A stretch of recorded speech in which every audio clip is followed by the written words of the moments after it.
नमस्कार दोस्तों, polity with सेवाएं में आपका स्वागत है। आज के वीडियो में हम संविधान की प्रस्तावना से संबंधित एमसीक्यूज को हल करेंगे।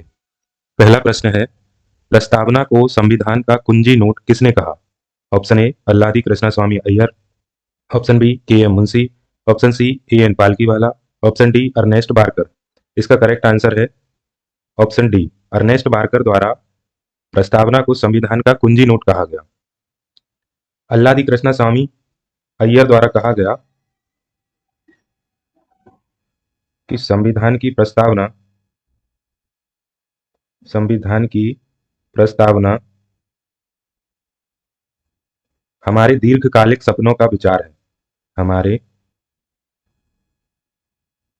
दीर्घकालिक सपनों का विचार है। यह किसके द्वारा कहा गया है? अल्लादी कृष्णस्वामी अय्यर के द्वारा। के एम मुंशी के द्वारा कहा गया है कि प्रस्तावना हमारी संप्रभु लोकतांत्रिक गणराज्य का भविष्य फल है। प्रस्तावना हमारी संप्रभु लोकतांत्रिक गणराज्य का भविष्य फल है। ए एन पालकीवाला द्वारा कहा गया प्रस्तावना के बारे में,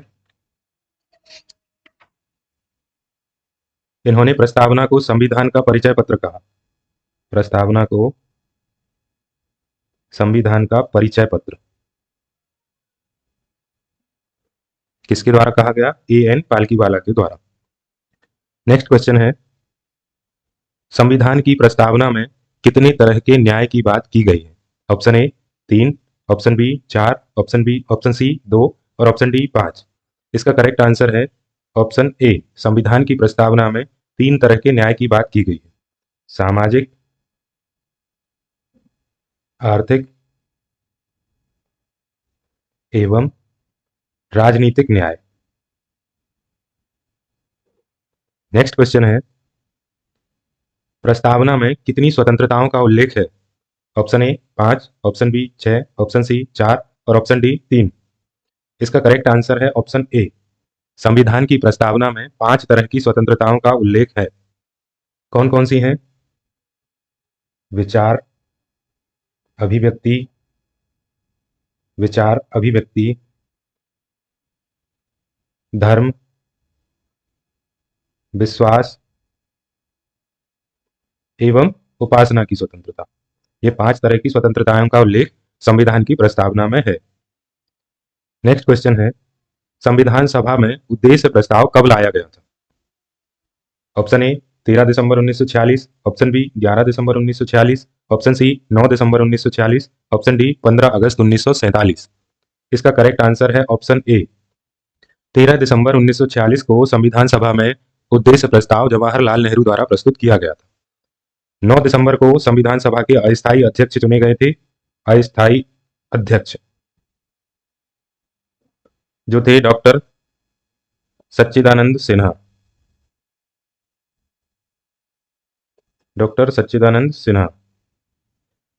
11 दिसंबर को स्थायी अध्यक्ष चुने गए थे। स्थायी अध्यक्ष जो थे doctor Rajendra Prasad.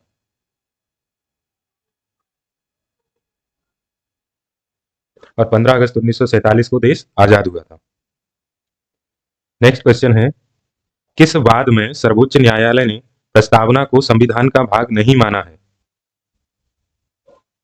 Option A Berubari संघ मामला 1960, ऑप्शन बी केशवानंद भारती मामला 1973, option C LIC of India मामला 1995, ऑप्शन डी इनमें से कोई नहीं।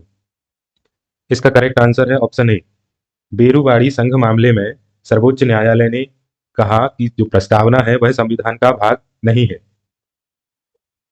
केशवानंद भारती वाद में सर्वोच्च न्यायालय ने अपनी जो पूर्व में व्याख्या दी थी उसको अस्वीकार कर दिया और व्याख्या दी कि जो प्रस्तावना है वह संविधान का भाग है। केशवानंद भारती मामले में प्रस्तावना को संविधान का भाग माना है। LIC ऑफ इंडिया मामले में भी उच्चतम न्यायालय ने प्रस्तावना को संविधान का आंतरिक हिस्सा माना है? प्रस्तावना को संविधान का आंतरिक हिस्सा माना है।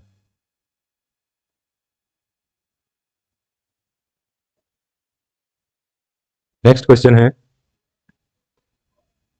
प्रस्तावना में अब तक कितनी बार संशोधन हो चुका है? ऑप्शन ए 1 बार, ऑप्शन बी 2 बार, ऑप्शन सी 3 बार और ऑप्शन डी 4 बार। इसका करेक्ट आंसर है ऑप्शन ए। अभी तक प्रस्तावना में केवल 1 बार संशोधन हुआ है और वह संशोधन हुआ है 42वां संविधान संशोधन 1976। इस संशोधन के तहत संविधान की प्रस्तावना में 3 नए शब्द जोड़े गए, समाजवादी, समाजवादी, धर्मनिरपेक्षता, धर्मनिरपेक्षता और अखंडता। यह 3 शब्द जोड़े गए संविधान में 42वें संशोधन के अंतर्गत। नेक्स्ट क्वेश्चन है, प्रस्तावना की प्रकृति है? ऑप्शन ए न्यायिक, ऑप्शन बी गैर न्यायिक, ऑप्शन सी कानूनी, ऑप्शन डी इनमें से कोई नहीं। इसका करेक्ट आंसर है ऑप्शन बी। प्रस्तावना की प्रकृति गैर न्यायिक है, मतलब इसको न्यायालय में, इसके उल्लंघन पर व्यक्ति न्यायालय नहीं जा सकता है। नेक्स्ट क्वेश्चन है, प्रस्तावना में उल्लेखित शब्द गणतंत्र से क्या आशय है? ऑप्शन ए राज्य का प्रमुख निर्वाचित हो, ऑप्शन बी राज्य का प्रमुख वंशानुगत हो, ऑप्शन सी राज्य का प्रमुख नामित हो या ऑप्शन डी उपरोक्त सभी। इसका करेक्ट आंसर है ऑप्शन ए। गणतंत्र उस देश को कब माना जाता है जिसका प्रमुख निर्वाचित होता हो। जैसे कि भारत में जो भारत का प्रमुख व्यक्ति है वो राष्ट्रपति है और राष्ट्रपति का निर्वाचन एक निश्चित समय के लिए होता है। इसके विपरीत वंशानुगत वाला सिस्टम, जैसे ब्रिटेन में क्या होता है कि वहां के जो महाराज है या महारानी है वो अपने वंशानुक्रम में वहां राज्य के प्रमुख बने रहते हैं। नेक्स्ट क्वेश्चन है, प्रस्तावना में कितने प्रकार की समानता का उल्लेख है? Option A 2, option B 3, option C 4 और ऑप्शन डी 5।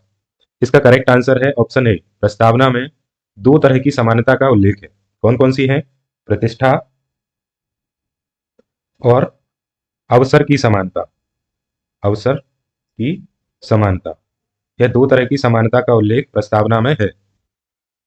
नेक्स्ट क्वेश्चन है, भारतीय संविधान कहां से शक्ति अधिग्रहित करता है? मतलब भारतीय संविधान को कहां से शक्ति प्राप्त होती है? ऑप्शन ए भारत के लोगों से, ऑप्शन बी विश्व के लोगों से, ऑप्शन सी किसी एक राज्य के लोगों से या ऑप्शन डी नेता लोगों से। इसका करेक्ट आंसर है ऑप्शन ए। भारतीय संविधान भारत के लोगों से शक्ति प्राप्त करता है। अब एक बार प्रस्तावना को पूरा देख लेते हैं।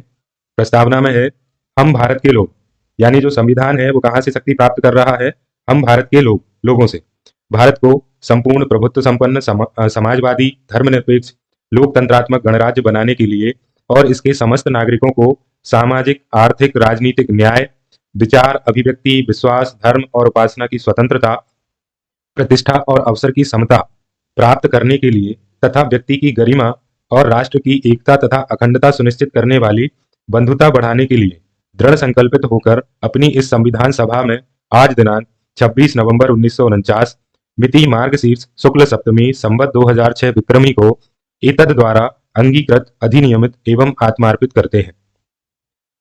संविधान जो लागू होने का दिनांक है वह 26 नवंबर 1949 है, लेकिन जो पूर्ण रूप से संविधान पूर्ण रूप से लागू कब हुआ था? 26 जनवरी 1950 को। धन्यवाद।